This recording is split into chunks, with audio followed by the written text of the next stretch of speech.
जो तुमको हो पसंद वही बात करेंगे। मित्रों, होता क्या है कि हम किसी के पसंद के लिए कुछ करें, ये तो ठीक है, लेकिन उनकी पसंद क्या है ये ही हमको पता नहीं चलता। कभी कभी उनको भी मालूम नहीं रहता। मुझे याद है एक मेरे शायद 17 साल में मैं एक कंपनी में गया था। वहाँ पे एक नौजवान खड़ा होकर मुझे पूछने लगा, सर आपने ये सब म्यूचुअल फंड के बारे में बताया ठीक है, लेकिन मुझे म्यूचुअल फंड में इन्वेस्ट नहीं करना है, मुझे SIP में करना है। मुझे अचरज हो गया कि शायद लोगों को ये भी कुछ मालूम नहीं है। ये बेसिक चीज़ें हैं कि होता क्या है कि म्यूचुअल फंड में जो निवेश किया जाता है वो 2 प्रकार से किया जाता है। जैसे हम बैंक में FD करते हैं, एक लमसम जो रकम है वो हम इसमें रखते हैं, FD में फिक्स डिपॉजिट में रिसीट बनाते हैं। और दूसरी सिस्टम यह है कि हर महीना कुछ रकम हम रखते हैं, उसको रिकरिंग डिपॉजिट बोलते हैं। ऐसे ही म्यूचुअल फंड में आप एक लमसम इन्वेस्ट कर सकते हो, या हर महीना जो इन्वेस्टमेंट की जाती है उसको सिस्टमेटिक इन्वेस्टमेंट प्लान कहा जाता है, यानी SIP। तो ये दोनों जगह इन्वेस्टमेंट तो म्यूचुअल फंड में ही होती है। और इसमें क्या है कि लोगों को बहुत सारी गलत फहमियाँ है कि इसके लिए बहुत पैसा चाहिए, ये चाहिए। इसके बारे में हम आज थोड़ा सा बात करेंगे। मैं प्रमोद कुलकर्णी, ड्रीम सॉल्यूशंस। मेरा ये चैनल आप सब्सक्राइब कीजिए, लाइक कीजिए। ये वीडियो आपको पसंद आए तो आप शेयर कीजिए। SIP जो है वो एक्चुअली देखा जाए तो हर महीना सिस्टमेटिक प्लान से कर सकते हैं, और इसकी रकम आप मामूली आप 1000 रुपये से भी कर सकते हैं। कोई भी आसान तरीके से आपका जो कंसल्टेंट रहेगा उससे आप बात करके वो आपको बता देगा कि कौन से आपके रिक्वायरमेंट के हिसाब से वो आपको बोल देगा कि आपको इसमें करना है, कौन से फंड में करना है, वो आपको सिलेक्ट करके बता देगा। उसमें क्या देखा जाता है पर्टिकुलरली कि आपका जो रिस्क प्रोफाइल है वो देखा जाता है। आपके रिस्क के हिसाब से आपको जो म्यूचुअल फंड है वो सजेस्ट किया जाता है, और उसमें आप हर महीना निवेश कर सकते हो, SIP कर सकते हो। ऐसा नहीं है कि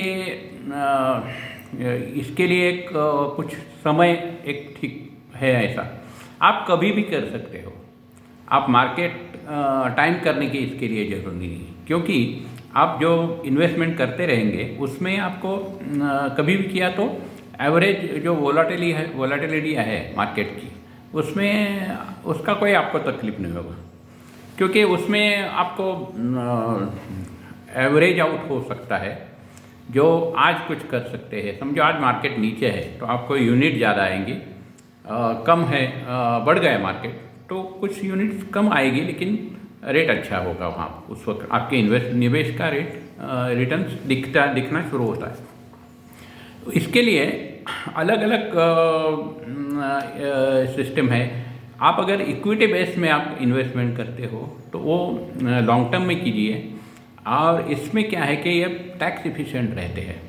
इसमें जो इन्वेस्टमेंट है लॉन्ग टर्म के लिए आप करेंगे, उसमें रिटर्न कितनी भी आने दो, 1 लाख तक आपका जो प्रॉफिट है विड्रॉ कर रहे हैं एक साल में, एक फाइनेंशियल ईयर में, उसके ऊपर आप 1 लाख के ऊपर जो भी प्रॉफिट रहेगा उसके ऊपर सिर्फ टैक्स बैठा है, और वो भी 10%, क्योंकि उसमें लॉन्ग टर्म कैपिटल गेन लगता है। और इसके लिए जो फंड चूज करना है वो इक्विटी के ज़्यादातर अच्छे हैं। दूसरी बात यह है कि कुछ म्यूचुअल फंड्स ऐसे करते हैं कि SIP के साथ आपको लाइफ कवर भी दे देते हैं। हालांकि उसमें एकदम मामूली कुछ प्रीमियम रहता है और वो आपको समझ में भी नहीं आता है। इवन आप कुछ कंपनियां उसको अपनी तरफ से देते हैं, ऐसी भी कुछ स्कीमें हैं। अगर आपको छोटे पीरियड के लिए करना है, समझो 5 या 3 से 5 साल के लिए आपको करना है, तो उसके लिए भी आपको टैक्स एफिशिएंट मिल सकता है। उसको बैलेंस एडवांटेज फंड बोलते हैं। बैलेंस एडवांटेज फंड में यह है कि उसमें आपको इक्विटी का टैक्सेशन लगता है, लेकिन आप उसमें रिस्क कम रहती है। उसमें क्या होता है कि आपको हमेशा एक ध्यान में रखिए कि ग्रोथ ऑप्शन ले लीजिए।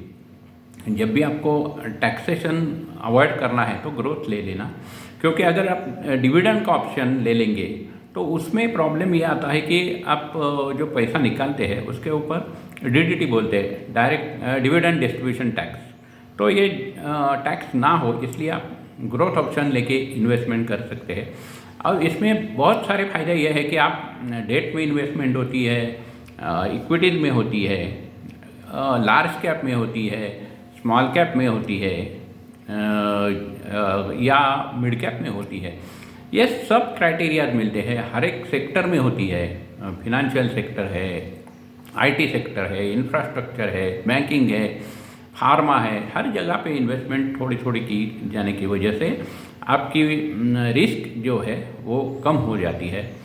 एसआईपी एक अच्छा ऑप्शन है। मैं आप जिनको भी मुमकिन है 1,000 रुपये से आप शुरू कर सकते हो। आपकी जो भी कैपेसिटी है इन्वेस्टमेंट करने की, जो आपकी ताकत है उसके हिसाब से। और वहाँ पे मुझे कुछ मेरे क्लाइंट्स हैं, वो तो मैं हर मंथ 50,000 भी करते हैं, लाख भी करते हैं, लेकिन मिनिमम अमाउंट जो है 1,000 से भी आप शुरू कर सकते हैं। तो यहाँ पे मैं लोगों को, आप मेरे मित्रों को ये कहना चाहता हूँ कि आप एसआईपी कम से कम एसआईपी से आप शुरू कर दीजिए। एसआईपी एक अच्छा ऑप्शन है। अगर लमसम आपके पास कुछ रकम है तो लमसम भी कर सकते हो, लेकिन एसआईपी से आपको एक वॉलेटिलिटी से थोड़ा सा छुटकारा मिलता है और रिटर्न अच्छे आ जाते हैं। मैं Pramod Kulkarni, dream solutions India.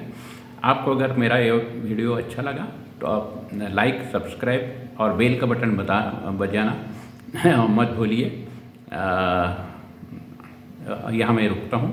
अगले मेरे चैनल में वीडियो में आपसे फिर से मिलूँगा। धन्यवाद। मेरा फ़ोन नंबर है 9429 85948 99609 56608।